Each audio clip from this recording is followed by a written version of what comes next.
गुरुर्ब्रह्मा गुरुर्विष्णु गुरुर्देवो महेश्वरा गुरुर्साक्षात् परब्रह्म तस्मै श्री गुरुवे नमः। मैं अपने गुरुदेव महादेव के चरणों में कोटि कोटि प्रणाम करती हूँ।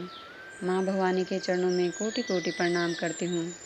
सभी देवी देवताओं के चरणों में कोटि कोटि प्रणाम करती हूँ। सभी गुरु भाई बहनों के चरणों में मेरा कोटि कोटि प्रणाम। आज हम सुनेंगे शिव पुराण की रुद्र संहिता में से शिव पूजन की सर्वोत्तम विधि का वर्णन।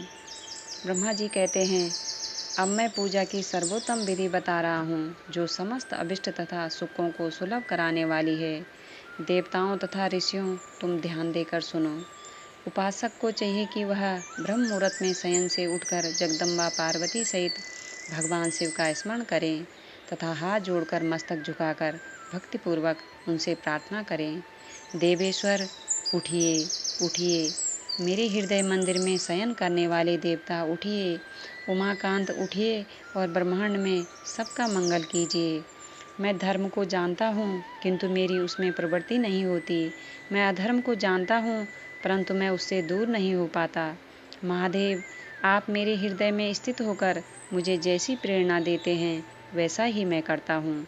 इस प्रकार भक्तिपूर्वक कहकर और गुरुदेव की चरण पादुकाओं का स्मरण करके गांव से बाहर दक्षिण दिशा में मल मूत्र का त्याग करने के लिए जाएं।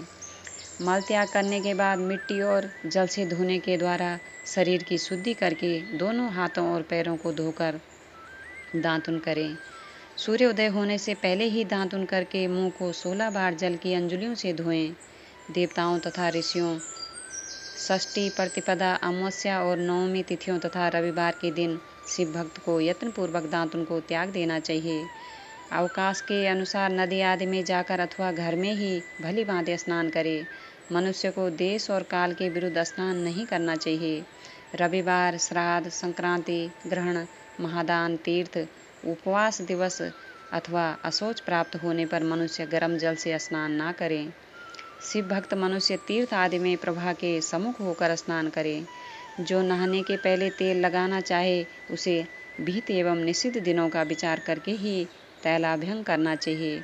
जो प्रतिदिन नियम पूर्वक तेल लगाता हो, उसके लिए किसी दिन भी तैलाभ्यंग दूषित नहीं है, अथवा जो तेल इत्र आदि से वासित हो, उसका लगाना किसी दिन भी दूषित नहीं है। सरसों का तेल ग्रहण को छोड़कर दूसरे किसी दिन भी दूषित नहीं होता।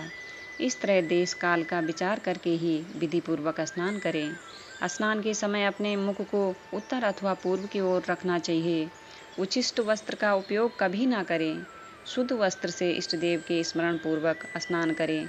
जिस वस्त्र को दूसरे ने धारण किया हो अथवा जो दूसरों के पहनने की वस्तु हो तथा जिसे स्वयं रात में धारण किया गया हो, वह वस्त्र उच्छिष्ट कहलाता है।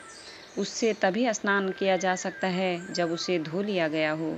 स्नान के पश्चात देवताओं, ऋषियों तथा पितरों को तृप्ति देने वाला स्नानांग तर्पण करना चाहिए। उसके बाद धुला हुआ वस्त्र पहने और आचमन करें।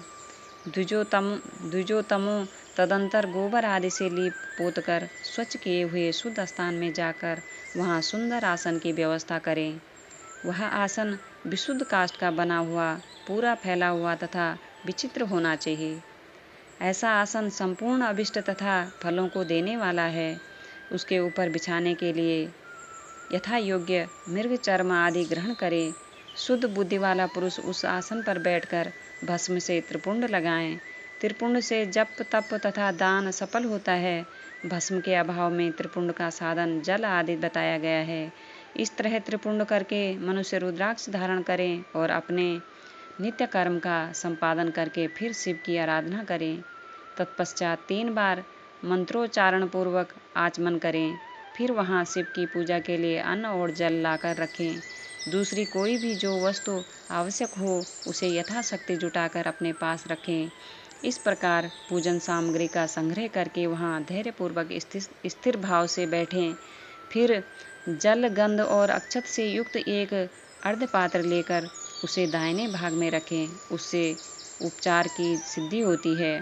फिर गुरु का स्मरण करके उनकी आज्ञा लेकर विधिवत संकल्प करके अपनी कामना को अलग न रखते हुए पराभक्ति से सपरिवार शिव का पूजन करें। एक मुद्रा दिखाकर सिंदूर आदि उपचारों द्वारा सिद्धि बुद्धि सहित विघ्नहारी गणेश का पूजन करें।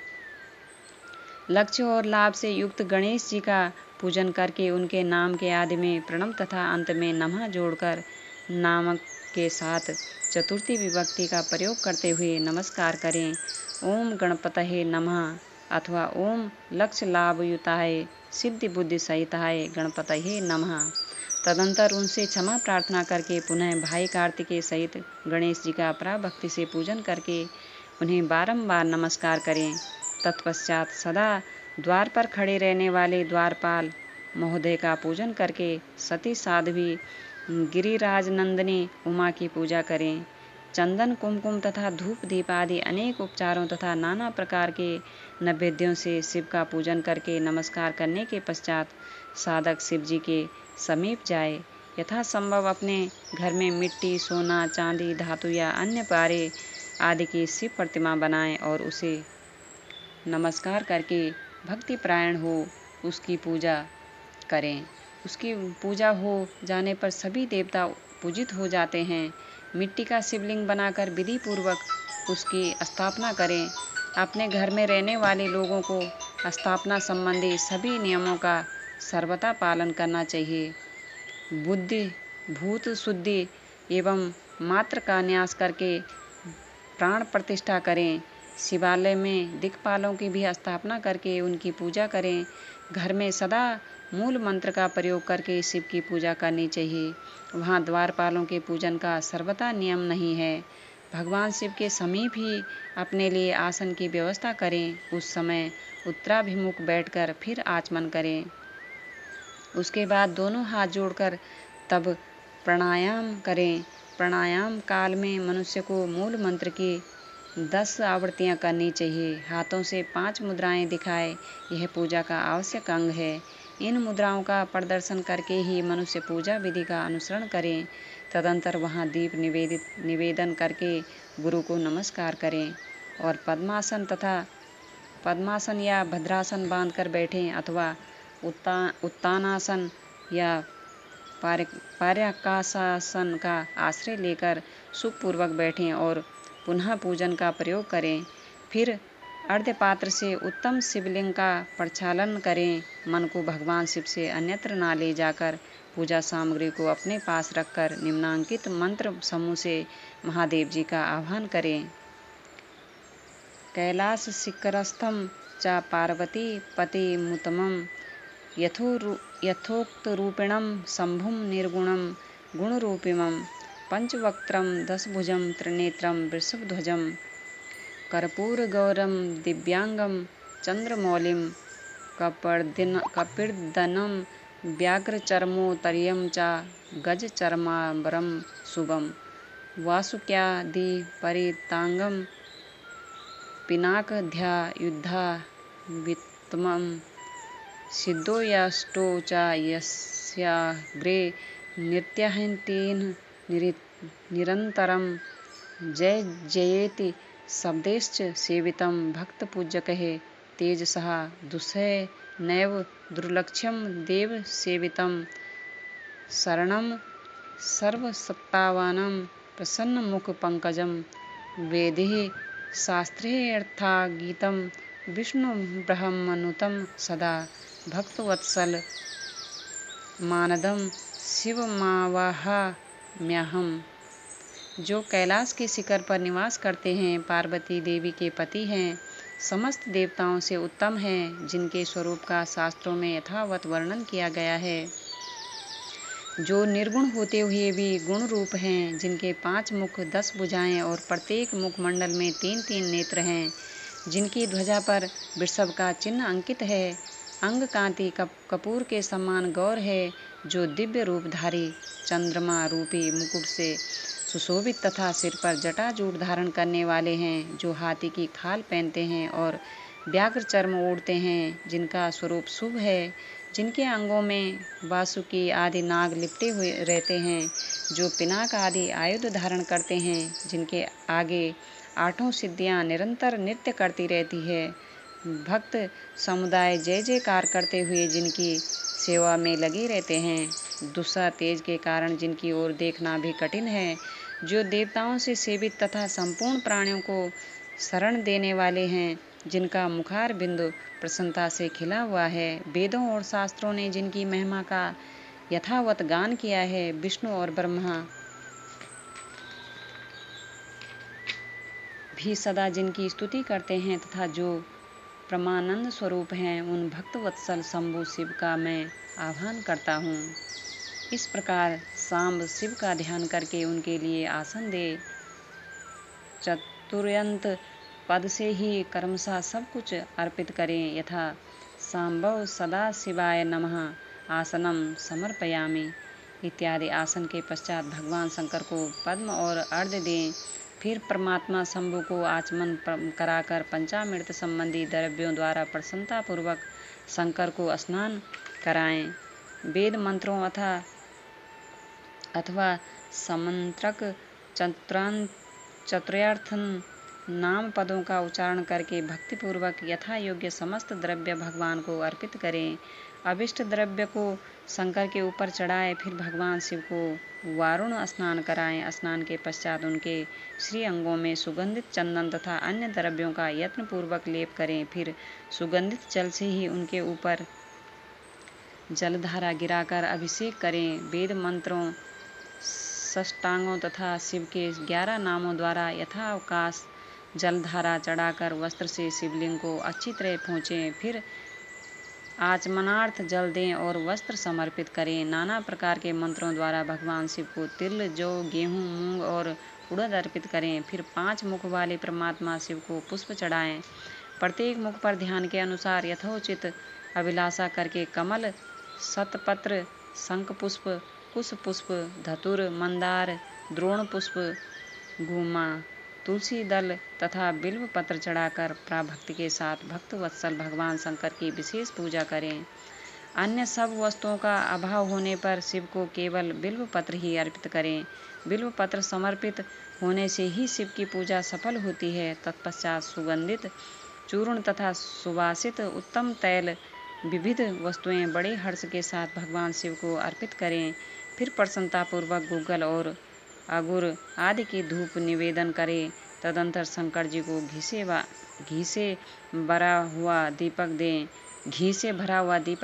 इसके बाद निम्नांकित मंत्र से भक्तिपूर्वक पुनः अर्घ्य दें और भक्ति से वस्त्र द्वारा उनके मुख का मार्जन करें।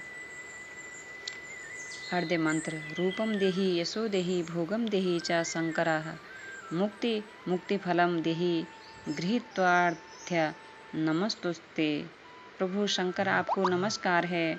आप इस अर्घ्य को स्वीकार करके मुझे रूप दीजिए, यश दीजिए, भोग दीजिए तथा भोग और मोक्ष रूपी फल प्रदान कीजिए। इसके बाद भगवान शिव को भांति भांति के उत्तम नैवेद्य अर्पित करें। नैवेद्य के पश्चात प्रेम पूर्वक आचमन कराएं। तदंतर सांगोपांग तांबुल बनाकर शिव को समर्पित करें। फिर 5 बत्ती की आरती बनाकर भगवान को दिखाएं। उसकी संख्या इस प्रकार है: पैरों में 4 बार, नाभि मंडल के सामने 2 बार, मुख के समक्ष 1 बार तथा संपूर्ण अंगों में 7 बार आरती दिखाएं। तत्पश्चात नाना प्रकार के शास्त्रों द्वारा प्रेम पूर्वक भगवान वृषभध्वज की स्तुति करें। तदंतर धीरे धीरे शिव की परिक्रमा करें। परिक्रमा के बाद भक्त पुरुष साष्टांग प्रणाम करें और निम्नांकित मंत्र से भक्तिपूर्वक पुष्पांजलि दें।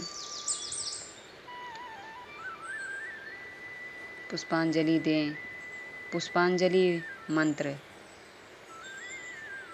अज्ञानादि व ज्ञानध्याध्य पूजादिकं मया कृतं तदस्तु सफलं कृपया तव शंकर। तावकस्तद्गतप्राणस्त्वच्चितोऽहं सदा मृडा इति विज्ञाय गौरीश भूतनाथ प्रसिद्ध में भूमो स्खलितपादानां भूमिरेवालवलम्बनं त्वयि जतापराधानं त्वमेव शरणं प्रभु। शंकर, मैंने अज्ञान से या जानबूझकर जो पूजन आदि किया है वह आपकी कृपा से सफल हो। मृड में आपका हूँ। मेरे प्राण सदा आप में लगे हुए हैं। मेरा चित्त सदा आपका ही चिंतन करता है। ऐसा जानकर हे गौरीनाथ भूतनाथ आप मुझ पर प्रसन्न होइए। प्रभु धरती पर जिनके पैर लड़खड़ा जाते हैं उनके लिए भूमि ही सहारा है। उसी प्रकार जिन्होंने आपके प्रति अपराध किए हैं उनके लिए भी आप ही शरणदाता हैं। इत्यादि रूप से बहुत बहुत प्रार्थना करके उत्तम विधि से पुष्पांजलि अर्पित करने के पश्चात पुनः भगवान को नमस्कार करें। फिर निम्नांकित मंत्र से विसर्जन करना चाहिए। स्वस्थानं गच्छ देवेशि परिवारयुतः प्रभु पूजा काले पुनरार्थ त्वया गंतव्यमादरात्। देवेश्वर प्रभु अब आप परिवार सहित अपने स्थान को पधारें। नाथ जब पूजा का समय हो तब पुनः आप यहाँ सादर पदार्पण करें। इस प्रकार भक्त वत्सल शंकर की बारंबार प्रार्थना करके उनका विसर्जन करें और उस जल को अपने हृदय में लगाएं तथा मस्तक पर चढ़ाएं। ऋषियों, इस तरह मैंने शिव पूजन की सारी विधि बता दी जो भोग और मोक्ष देने वाली है। अब और क्या सुनना चाहते हो? नमः शिवाय, नमः शिवाय। अपने गुरुदेव महादेव के चरणों में कोटि कोटि प्रणाम करती हूँ। माँ भवानी के चरणों में कोटि कोटि प्रणाम करती हूँ। सभी गुरु भाई बहनों को मेरा कोटि कोटि प्रणाम। सभी को बहुत बहुत धन्यवाद।